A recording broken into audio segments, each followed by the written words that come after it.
Good day! Are we digitally ready?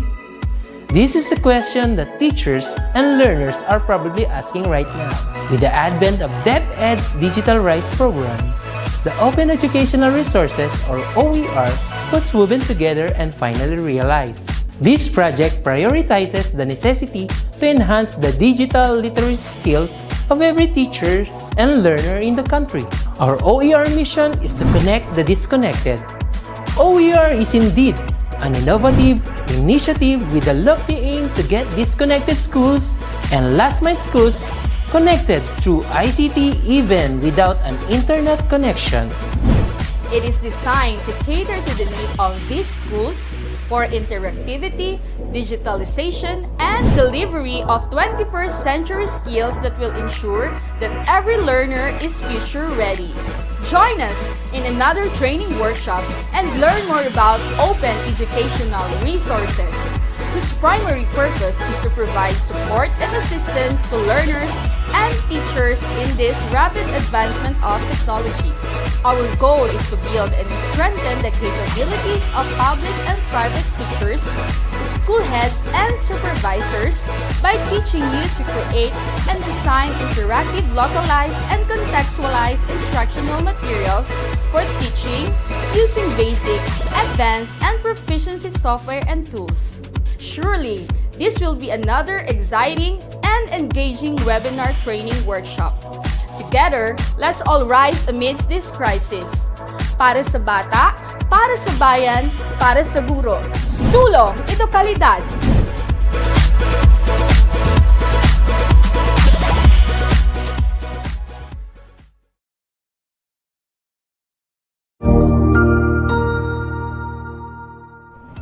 Magandang araw, Sir Wilbur po, at your service. Narito ang ETUlay upang gabayan ka sa inyong pag-aaral upang lubos na maunawaan ang iba't ibang paksa o subject.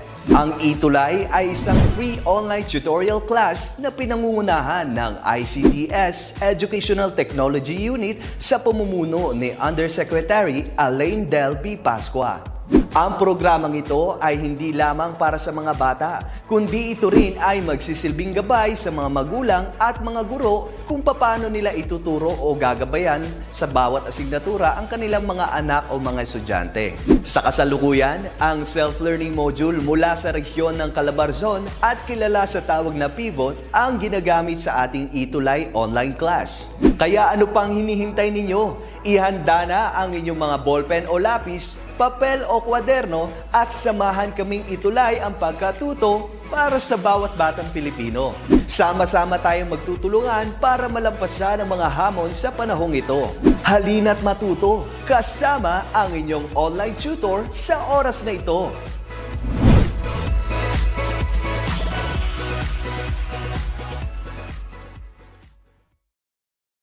Hello, learners! How are you today?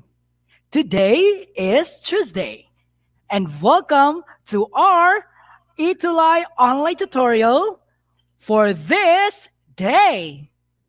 Alright, so your teacher is not around for this subject, English for academic and professional purposes for senior high school, 4 p.m. to 4:40 p.m.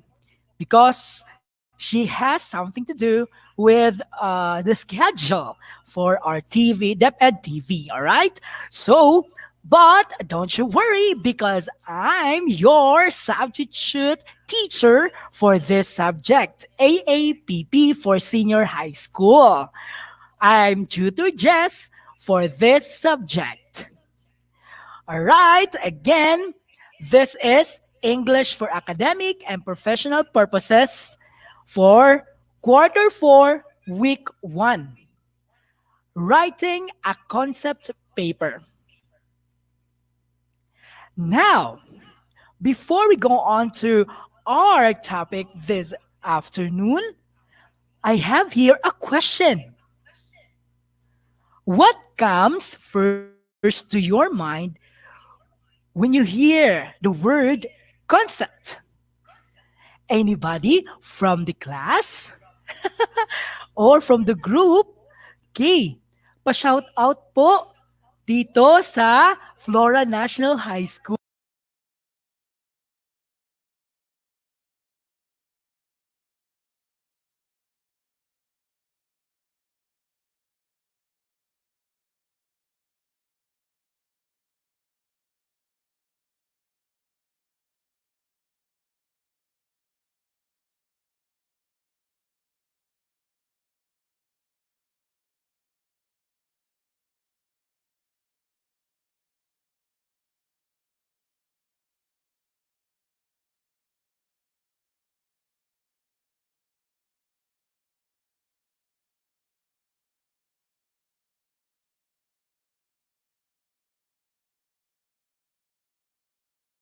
Hello, sir.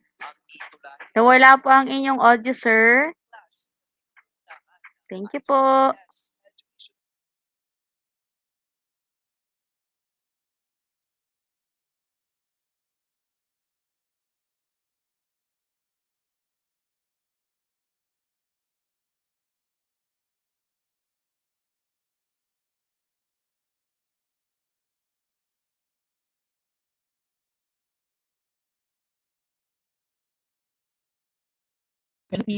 Ay, nandito ngayon. So, welcome to our session. Okay.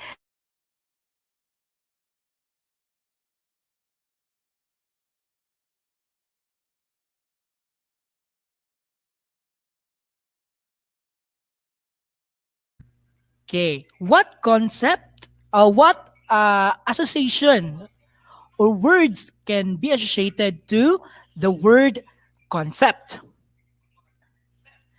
All right. Okay. So, shall we start with the definition? A concept is a summary document for a project proposal that tells what the project is all about. So, meaning to say, you can say a concept can be a summary. It could be a document, project proposal. Okay, so it will be carried out. So, this paper also provides an overview of the project and help funding agencies eliminate proposals that are likely to be disapproved. Okay, pa-shout out. Andito ngayon si Caroline Nicolas. Okay, Bisis Lao. Okay, thank you so much. Alright, so Joel Kujama, thank you. Okay, who else? Okay. Dito sa ating session ngayon na present sa ating discussion.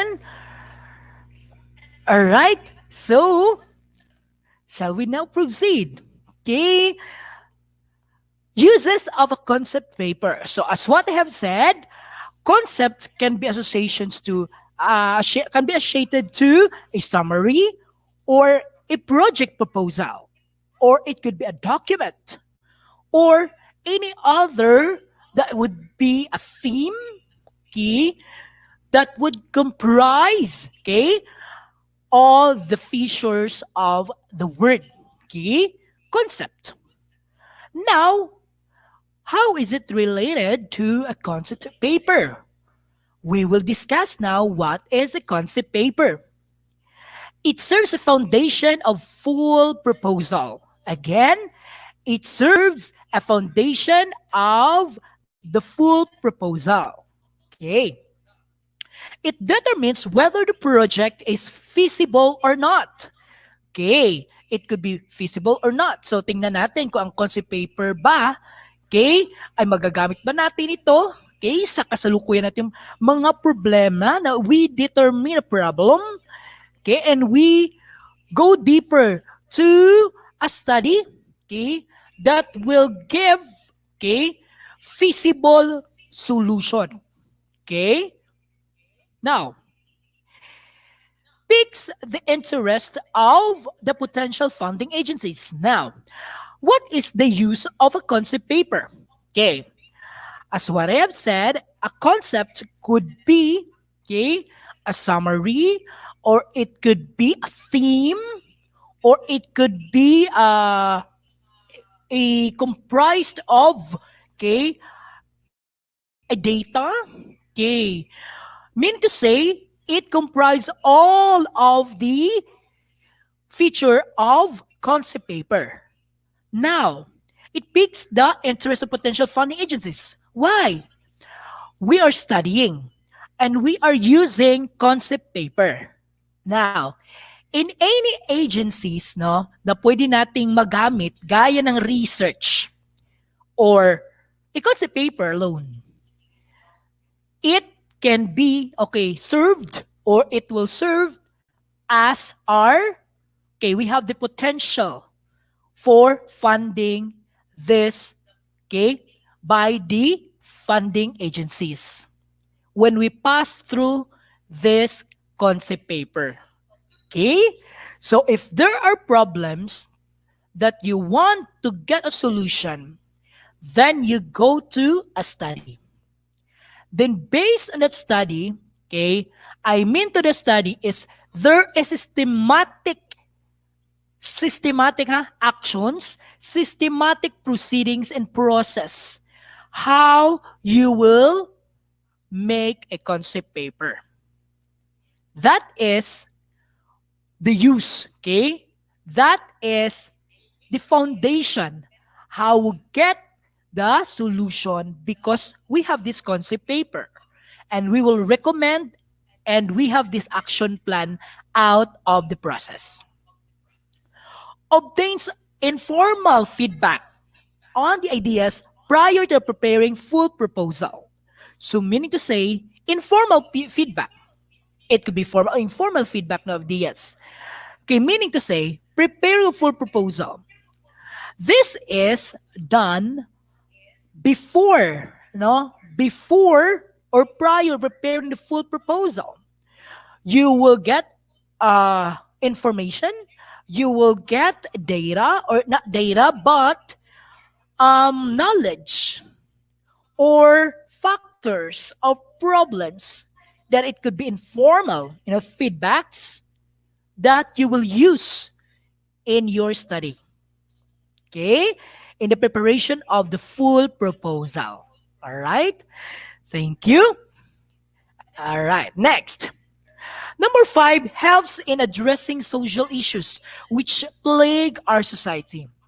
Meaning to say, okay, not only in educational settings, the purpose of the concept paper is for all that we can get a problem, find a problem, determine a problem, then out of that problem, okay, you come up with a design or you formulate how you solve the problem, designs. Okay, after which you will undergo with, okay, after getting all the information in a related, literature, review related literature. And also, you have this methodology, the methods. How will you, how does get through, okay? Or paano ito gagawin in yung study? Okay? Out of these methods, okay, mag-experiment, mag-gather ng information, you have the survey, you have the questionnaire, you have the interview, IDI, meaning the IDI is in-depth interview. You have this FDG or focus group discussion and whatsoever the process of the methods. And out of that, the results will be discussed and interpreted. And out of the interpretation, you will come up with the summary, the conclusion, and the recommendation and or action plan out of the findings. It's not only applicable for educational setting, but all social issues that plague in our society. Remember that. This is the purpose of concept paper. All right, class? Thank you. Now, students, these are the parts of a concept paper. Okay, if you have this in your class, okay, I know you have your concept paper in your subject EAPP, no? So since this is so much applicable and this is found in the competencies that we are going through with the concept paper. Okay? So this is a concept paper for a project. Let us, okay, see each part. We have number 1, cover page. Okay? Cover page of a concept paper. Okay, kung nakakita na ba kayo ng research or thesis, these are the parts. Okay? Let's try to see what are the parts of a cover page. It contains the proponent's name. what's the proponent's name? It is who is doing the study. Meaning to say, or the concept paper. Okay. We have proponent's name. Number 2, proponent's contact number or email address. Next, proponent's agency. Next, date of submission. All of these are found in the cover page. Okay, so since this English for academic and professional purposes, the concept paper is the preliminary or prerequisite for your research one. That is here offered on the second semester to the second semester. Okay, that is qualitative research, and this is very purposeful. Okay, in your research. Number 2 is introduction. Introduction contains short description of proponent's agency, major accomplishments, and capability to undertake the proposed project. So meaning to say, this concept paper is very useful. When it comes to introduction, this would be the short description and the reasons why the funding agency should support the project. Okay, bakit mo ito gustong gawin? Bakit ito na problem or somewhat like a project that you are going to push through? So, you give your reasons to the introduction. Okay. Number 3 is rationale or background. Let's try to see what's in the background or rationale. It contains the statement of the problem, or state the problem to be solved. State the project significance. So meaning to say, you have to state the problem.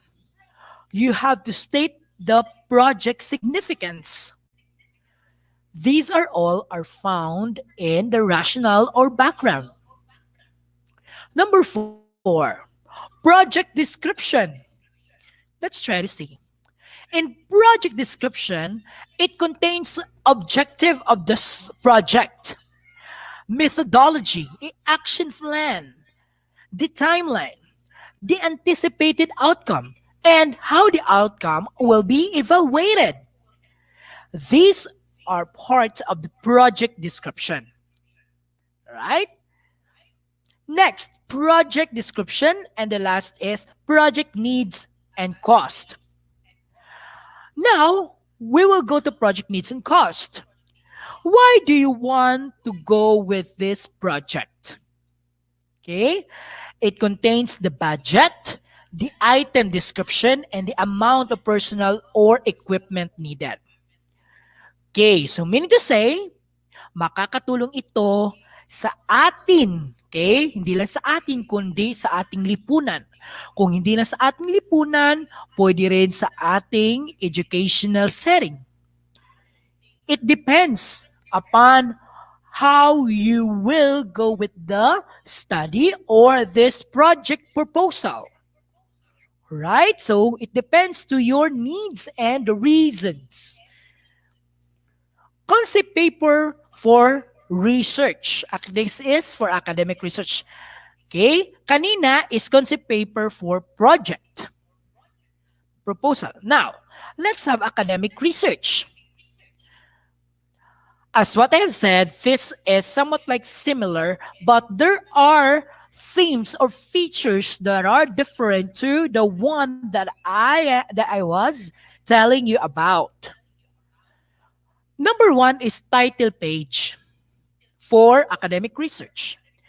Title page contains the research title, the name and school, the date of submission.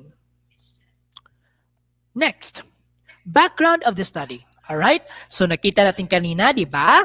Yung sa project proposal, Okay, di ba nauna yung cover page. So dito sa academic research, kagaya din ito, pero tingnan natin yung title niya ay lagyan title page talaga. Tsaka yung background of the study. Okay? Next, yung background of the study contains state of the field you are researching on. It states the problems to be addressed by research. You provide statistics and previous studies to prove your claim. Reasons in conducting the research. Theoretical and practical implications. So this is part of the background of the study. Preliminary literature review. As what I have said, this is part of the literature review. These are all, or it provides theoretical framework.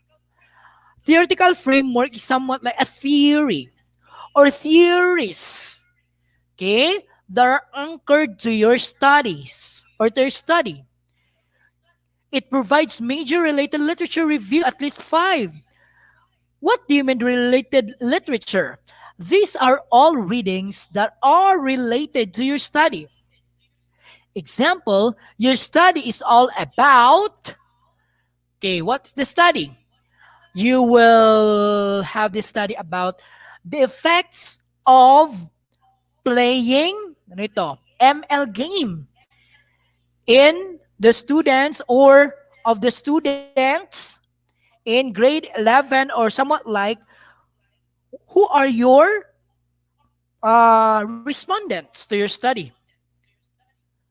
Or since this is theoretical framework, it could be okay, the foundation of your study.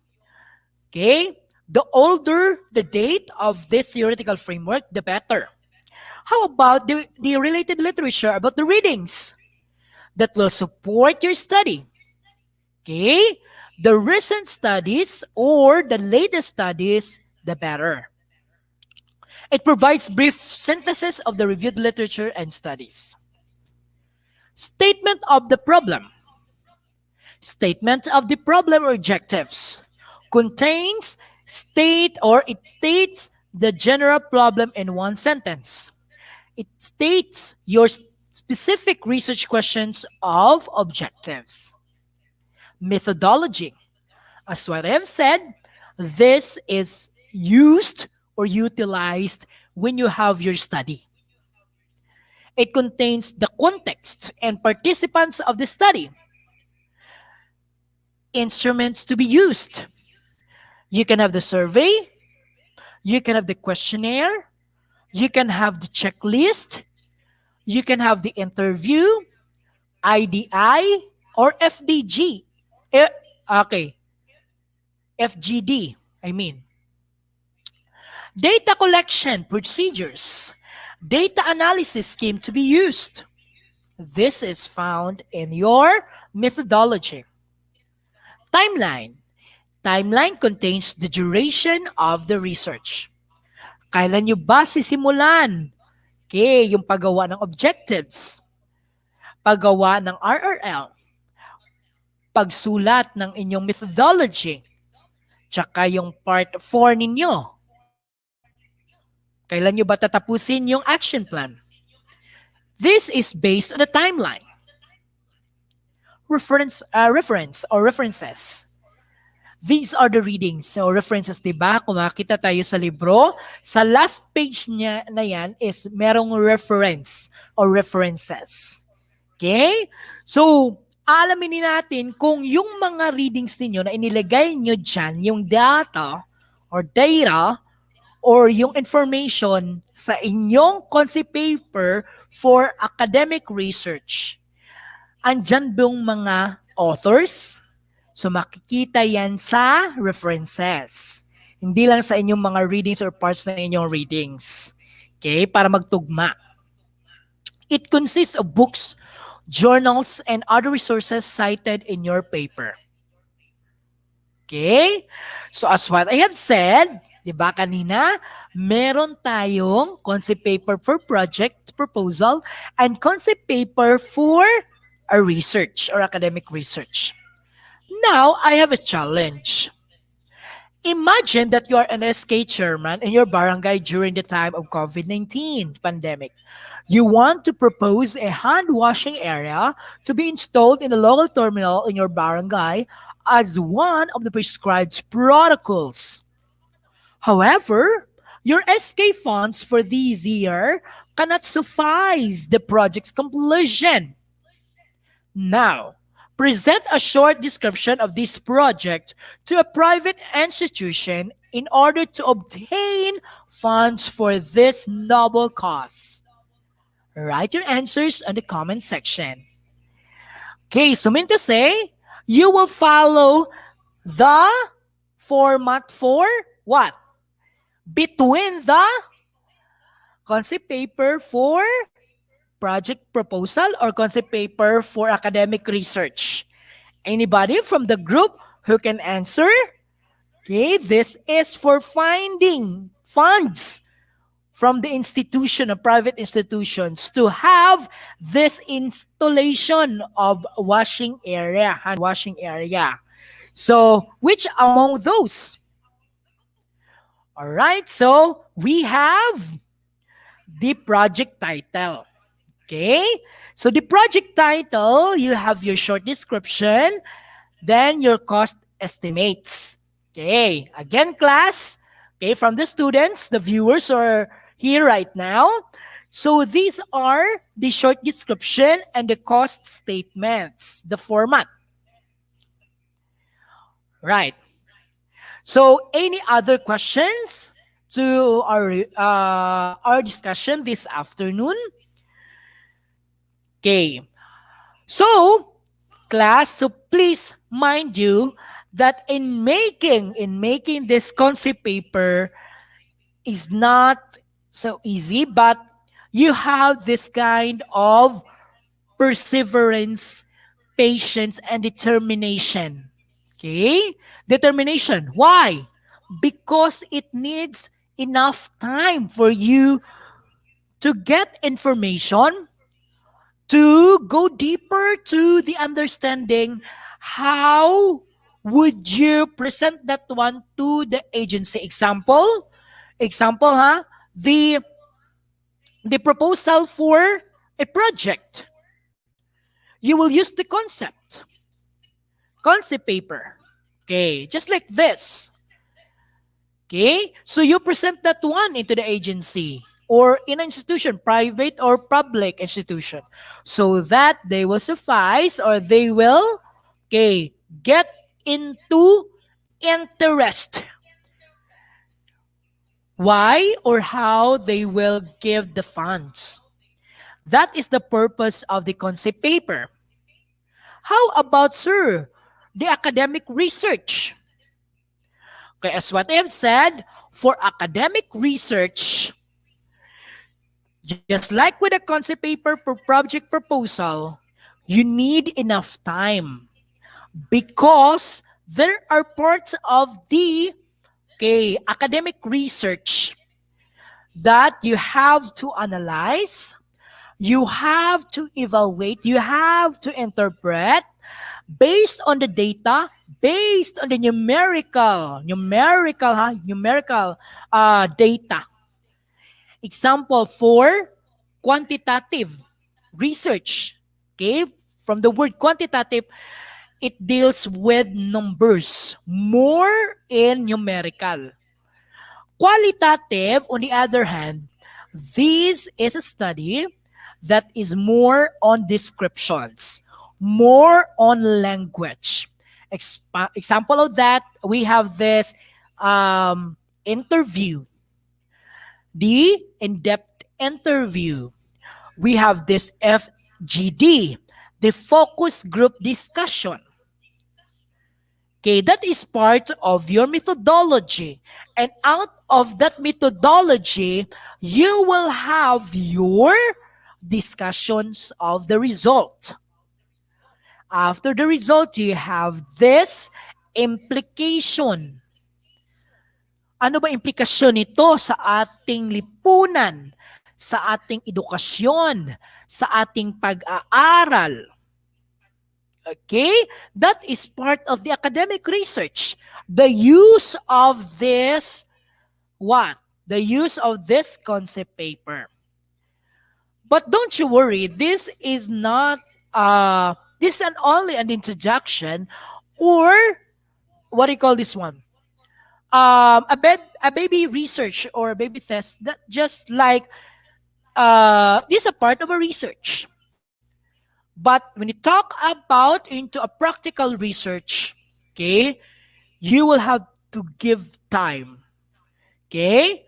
But this subject, AAPP, then since it introduces the use or the purpose of this academic research or the purpose of this concept paper is to enhance us to be developed in discoveries and our curiosities. How do we solve a problem? Example, the problem we have is how to lessen the jumpers or those who are over the backward or yung nagkakating classes. Okay? You will get or you will write a research, academic research to that. Example, what is another problem, class? We have this problem about the distance learning. If you have your how you will utilize, or how did you utilize in today's situation? How do you have how do you practice your study skills? Habits. So pwede natin yung gawa ng research. Bakit ba nalilate ang isang estudyante? Gawa natin ng research. That is for academic research. It could be quantitative or qualitative research or an action research. Malalaman din nyo yan sa takdang panahon kasi meron kayong or ngayon, no, sa semester na ito, meron kayong research. No? Practical research 1, qualitative, and practical research 2, quantitative research. This subject, no, these parts, for the concept paper are very important. So mind you, you have to familiarize everything about this format. Because this is very vital, no, in today's practice, because whether we like it or not, we have to have a research. Diba? So, sabi nga nila, hindi tayo makagraduate kung walang research. So, kinakailangan tayo magkakaroon ng research. So, pero bago yan, for this simple task, what is this? The concept paper. This is the beginning of your journey in researching. So, are there any more questions from the group? So since this is part of your study, embrace it. Because this is how you will be inquisitive, how you will be determined, and how you will be have this perseverance, and how you will be creative, and all other ways that you will do. And being resourceful is one of the attitude, or what do you call this one? The values, that we have to have in ourselves. In doing this kind of a concept paper. So are there any more questions, class? So if you have your questions, please write down in our comment box so that I will answer it all, them all. Para tingnan natin kung ano ba mga questions natin, because this is the foundation of your research. Again, concept paper is the introduction in doing your research later on in your practical research. And this English for academic purposes is the prerequisite on that. Okay? So any other question? Ang naintindihan natin, we have this concept paper for project proposal, and we have this concept paper for academic research. Again, so as what I have said, I'm your substitute tutor for this afternoon. Okay? Come again, what is our study? Okay, we have our study concept paper. Okay, again, we discussed this afternoon about this concept paper.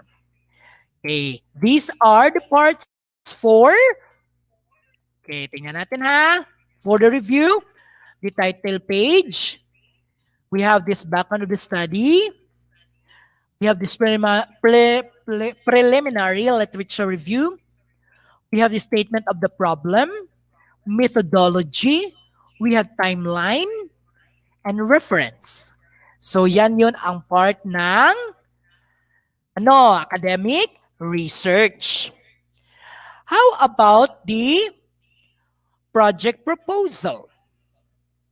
Okay, the cover page, the introduction, the rationale or the background. Okay, and we have this project description, and the last is project needs and cost. All right, so any other questions, class? If you have your questions, jot down on our comment box so that I, as the substitute teacher for this afternoon of our topic, concept paper, I immediately answer on that. Okay? So this would be your challenge and you're going through all of this task. Okay, again, don't forget that our teacher, your teacher for this subject, okay, English for academic purposes, okay, will be around in the next session. Okay, so but on Fridays and Saturdays, 6 p.m., she will be your teacher for 21st century literature from the Philippines and the world in the DepEd TV. Okay, so that is Mom Donna. Okay, so any other questions, class? All right, so since we've gone through with all the topic, that is a concept paper. So I know you have learned out of it. So any other questions, reactions, or you have comments, or give us questions so that we will directly answer your queries. All right? So I'm your substitute teacher for this subject, EAPP for this day, Tuesday, for ETUlay program of Department of Education. Okay? Right? So are there any more questions? So since there are no questions, or if you have, so jot down. Okay? So I think that ends with our session for today. Okay, this has been your tutor, Jess. Okay, for the substitute teacher for this English for academic and professional purposes. See you in the next episode, only here at ETUlay program of the Department of Education, division or the Department of Education. Right? So remember this quote from Vivek Madlani class or students. Never stop learning because life never stop teaching. Bawat mag-aaral, bayani at marangal. Sulong edukalidad. DepEd tagumpay. Stay tuned for our next subject, reading and writing skills with yours truly. That's all!